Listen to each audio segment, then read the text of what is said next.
Hello and welcome to revision tips for SIPS Level 5 Advanced Diploma in Procurement and Supply. This is Module 1, Managing Teams and Individuals, and it's Learning Outcome 4, which is to understand and apply planning approaches for aspects of human resource management for the procurement and supply function. Now, human resource management underpinned by the fundamental principle that human resources within the organisation provide its unique source of competitive advantage. So it has 6 key values: equity, consideration, organisational learning, performance through people, quality of working life, and working conditions. So what do each of these values mean to you? And what policies do you have in place in relation to each of these values at your workplace? There are different approaches to management and organisational behaviour. So we've got soft HRM and we've got hard HRM. The soft emphasises the human aspects, focusing on driving employee satisfaction, increasing motivation and developing the individual, and rewarding people for the value that they add. This perspective advocates careful management of the employee relationship and invests in employee learning, development and career management, as well as methods to increase employee engagement and productivity. Hard HRM is aligned to classical approaches to management, and that focuses on optimising human capital to the advantage of the organisation. This perspective looks at the best way to utilise and manage human capital to deliver the organisational strategic goals.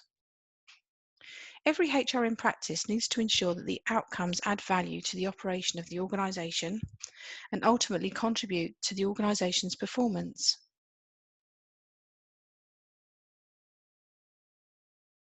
Human resource management incorporates a number of separate people and the management practices that include things like organisational development, human capital management, learning and development, talent management, succession planning, people resourcing, reward and recognition, employee relations and well-being, as well as corporate social responsibility. So the people resourcing is where the HR function is responsible for making sure that the organisation has a flexible and agile workforce that's capable to deliver the organisation's strategic goals and provide competitive advantage, not just for now, but also in the future. The HR interventions support resourcing activity and the changing capability requirements of an organisation. So if you look at the diagram on the left-hand side of the screen, this goes to show you what we mean. We've got things like workforce planning, employer branding, value proposition, recruitment and selection, how we manage temporary or contractual workers, how we look at talent management and succession planning, considering absence and turnover, employee induction and retention, workforce flexibility, as well as termination, redundancy and downsizing. And these activities will include acquiring, retaining and releasing individuals from the organisation's employment.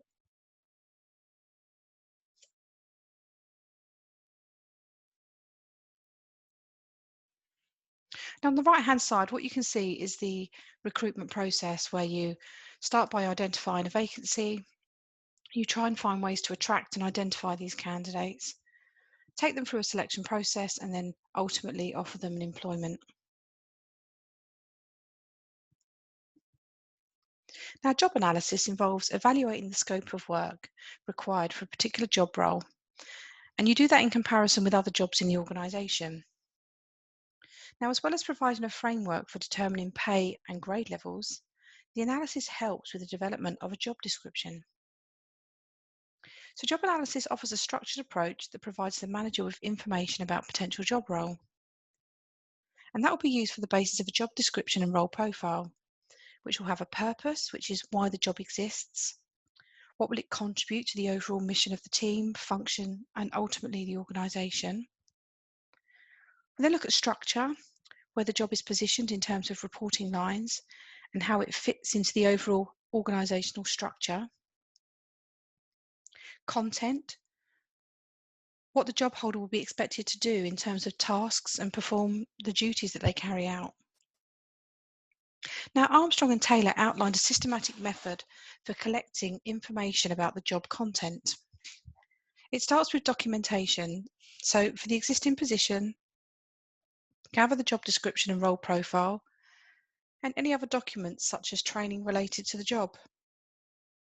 Next, information. So discuss the job with the managers and colleagues of the job holder within procurement, who may be able to provide fundamental information about the purpose of the job, such as the tasks and the interactions.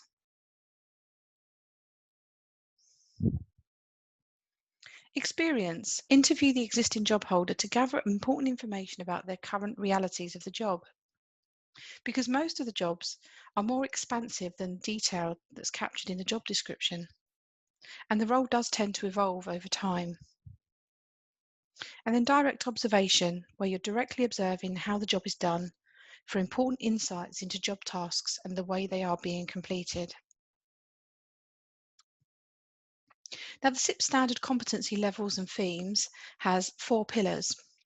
We've got infrastructure, processes, performance, and people development. But it equally has 11 themes. As you can see, there are different parts to each of those 4 sections. So it identifies segments of key knowledge and skills required for different competency levels and how these should be applied in the workplace to the job holder. It can be used to benchmark the knowledge and skills that's needed for each role, as well as identify capabilities that a job holder should have at each competency level. Now, how to use the SIP's global standard competency level and themes is to start by reviewing the business strategy and the workforce plan. Then identify the knowledge and skills required for the job to ensure that it meets the current and future business needs. Carry out a broad analysis of the roles within procurement with reference to the SIP's global standard. And then outline the detail of knowledge, skills, and abilities that the job holder will need to possess in order to do a particular job role. Line managers then review the skills and knowledge that are required at each stage of the procurement and supply chain cycle and compile results so the job skills and knowledge can be audited and analysed. Then use the information gathered to identify the skills and knowledge for a particular role and compare it against the SIP's global standard. The skills gaps for particular roles can be determined and the level of critical skills within the organisation can be established to feed into the HRD process and personal development plans where appropriate. The human capital theory proposed that people are an organisational asset. Economic value is derived from the knowledge, skills and abilities of individuals within the organisation. Now, Barney argues that an organisation's resources can be grouped into physical, capital and human resources. He suggests that in order to create a competitive advantage, your resource must be valuable, rare, imperfectly imitable, and not substitutable. So let me go through these. So valuable, exploring opportunities and/or neutralising threats from organisational environments. Rare is with competitors having limited access to the resource or something similar. Imperfectly imitable, which means it's difficult for others to copy. You can't imitate it. And not substitutable, where resources are strategically equivalent when required separately to implement the same strategies. So the job description should provide clarity around the scope of a vacant role. For example, you need the job title, position in the structure and the reporting lines, the purpose of the job and the key areas of responsibility, main tasks and duties, including the deliverables, the required qualifications, training and experience, any soft skills and characteristics that are required. It will indicate the location and travel requirements, as well as the reward information such as remuneration range and any benefits, and then the scope for personal and career development.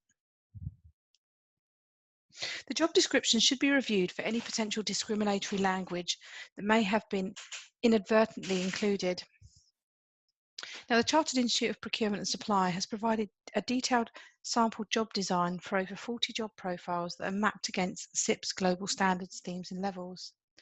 The job designs are aligned to the 5 levels of competencies and detail the capabilities that individual role holders will have at each competency level. The next stage is to screen candidates against criteria to create a shortlist of candidates that may be invited for interview. The criteria should be based on, firstly, the qualities and traits that were identified in the job analysis and captured in the job description. Then a balance between the need to find quality candidates and meet specific standards, and not having such a strict high standard that highly qualified and suitable candidates will be screened out of the process prior to interview. And separated into essential and desirable requirements. Essential criteria are the elements that a candidate must be able to meet in order to be considered, and desirable factors that are separate, and they separate the strong candidate from the weak ones. These criteria will not be essential for the individual to apply for the job, but they may make a difference with regards to predicting high performance levels. The result of the pre-screening process is that a short list of potential candidates is compiled and the applicant pool who meet the desired criteria for the vacancy. These candidates move forward to the next process of recruitment process, which is the job interview. So ask yourself, have you ever been involved in screening and assessing candidates? How did it go? Were you given any advice or guidance the first time you did it? What aspects can be aided by IT software? What were the advantages of using software? Did it reduce time, administrative costs, improve the recruitment quality? And does your organisation use IT in the recruitment process? What's your experience of using it? Now, the interviewing process is most widely used and familiar section of assessment and organisational setting. Like other selection methods, the way the interview is conducted can and should be evaluated to ensure that it's valid and reliable. In a meta-analysis of interview research, Anderson and Shackleton identified 6 common weaknesses in interviews. Firstly, the self-fulfilling prophecy. The interviewer asks questions designed to confirm an existing impression of the candidate based on previous screening and assessment processes prior to interview. Stereotyping is where the interviewer makes assumptions about a particular candidate based on a social group to which they attribute typical characteristics, such as sex, race, disability, etc. The halo and horns is where the interviewer rates a candidate as good or bad in certain areas and then applies it across all attributes regardless of whether the candidate is deserving or not. Contrast, rather than judging based on specific criteria, the interviewer measures candidates against each other based on experience of interviewing others. Similar to me is where the interviewer prefers candidates that are similar to them. So, for example, candidates with a shared educational setting, career history, or personality traits.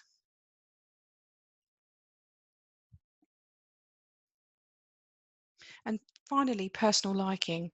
The interviewer makes a decision to recruit based on whether or not they like someone, rather than their suitability for the position.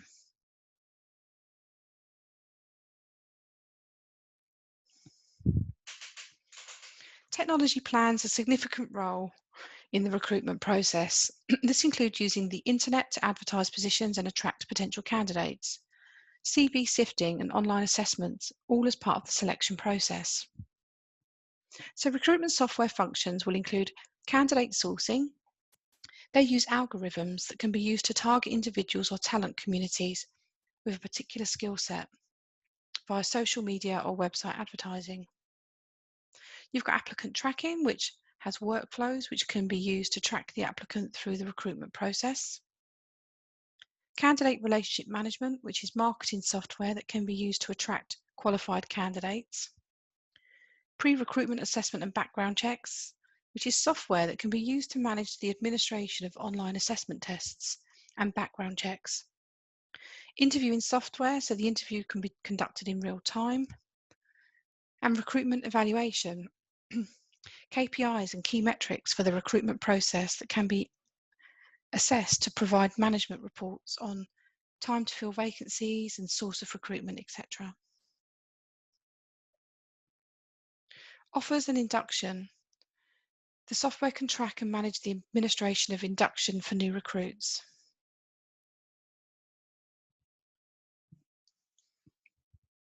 The UK Equality Act 2010 consolidated and revised a number of existing employment laws and regulatory instruments regarding individuals with protected characteristics. It's also intended an extended provision of harassment by third parties to all protected characteristics. But the Act identifies two types of discrimination. Firstly, direct discrimination, which is when a person is treated differently or worse than other people for reasons associated with their protected characteristics. Whereas indirect discrimination is when a policy, rule, or employment practice is applied to everyone at the same way, but some places and people are at a particular disadvantage. Kirkpatrick's taxonomy of training evaluation is based on reaction, learning, behaviour, results of organisation, and then ultimate value or return on investment. So the reaction is the individual's reaction to the training and development intervention, most commonly provided through happy sheets of trainer rating scores. Learning, how much the individual has learned as a result of training, and that's usually assessed using some form of skill set or reporting application and the involvement of skills or knowledge in the workplace. Behaviour, the impact of the training intervention on the individual's work task behaviour, usually self-reported, performance appraisal ratings, or reported using surveys of the individual's managers or peers. Results or organisation is measuring improvements in key performance indicators such as productivity, sales, turnover, quality, all of this as a result of the training programme. And that's reported using a dashboard of metrics determined to reveal job performance improvements. And then ultimate value on return investment, the contribution of the training programme to the strategic goals and profitability of the organisation, most often provided as a return on investment or cost benefit calculation. Now, training needs analysis is a systematic approach to ensuring that capabilities and gaps are identified in a time-bound way. So they need to be analysed from the perspective of providing stability to the entire organisational system, including demands from an external and internal environment. The training needs must tie into the procurement function's future strategy and plans. The Vanguard model offers 3 stages to review training needs analysis. Check and review the current performance. Plan, consider what will deliver the desired result and develop a plan of action. And do, which is to implement the action plan. The aim is to map an organisational needs that focus on improving the value of human capital within an organisation. And on the screen, you've got Hayden's RAM model. This ensures alignment between training development and the desired organisational outcomes by assessing relevance of the training, alignment to HR strategies, and measurements to carry out and evaluate the return on investment. So firstly, the steps you do is to carry out the tasks review and then consider the capabilities required to achieve the job requirement compared against the analysis of existing employment capabilities. Develop a training specification and outline the gaps between existing and required capabilities and any new requirements that will be needed to respond to future changes of opportunities. This forms the basis of the training and development strategy and business plan, and it prioritises the need by identifying the strategically important gaps to ensure that the most critical capability gaps are addressed first. And then once the budget has been agreed, produce a tactical plan that outlines training and development programs, including methods, delivery, and the evaluation of training. In the globalised business context, organisations are required to be agile and develop as a learning organisation. Because the business environment is volatile and uncertain, the organisation must continually improve and develop and remain competitive. Whole person development focuses on individuals as a whole rather than isolated training needs.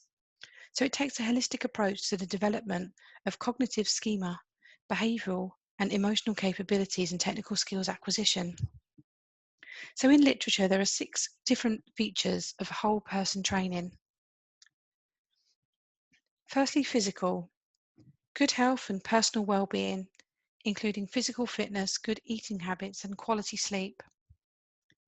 Emotional is understanding of how individuals affects and is affected by other people. Developing this kind of emotional intelligence that enables the individuals to connect with other people to create shared understanding. Professional is career development and educational development. Social is the connectedness with those outside an individual's internal workview, affecting civil responsibilities, social engagements, and the appreciation of diversity. Spiritual is incorporating philosophical, personal beliefs, the values and cultural perspectives. And psychological is the mental process affecting how an individual thinks and perceives the world that they live in. Now, the performance and review and appraisal process is used to measure the value that an individual creates to an organisation. So at the organisational level, it's possible to look at people metrics such as human capital, ROI, productivity, and revenue and cost factors. From an HRM perspective, performance appraisals are central to drawing together HR practices such as performance management, reward, learning and development, and organisational development. But at an individual level, the setting of targets and objectives enables the manager to manage and measure individual employee performance throughout the year. So these are the elements. You have the objectives, so you help individuals to understand what's expected of them in their role. And in regards to high performance, providing a forum for accountability and highlighting areas where support is required with respect to capability and development. Look at past performance in relation to objectives, considering and rating, given a judgment. Give feedback that should be provided regularly to the employee. They should focus on areas of performance, including skills, knowledge and development, and holding people to account. Future performance looks at targets that should be linked directly to the delivery of an organisation's strategy and objectives. And performance reviews can be defined as the formal evaluation of an employee's job performance in order to determine the degree to which the employee is performing effectively. But if the individual doesn't know where they've been, they don't know where they need to go to.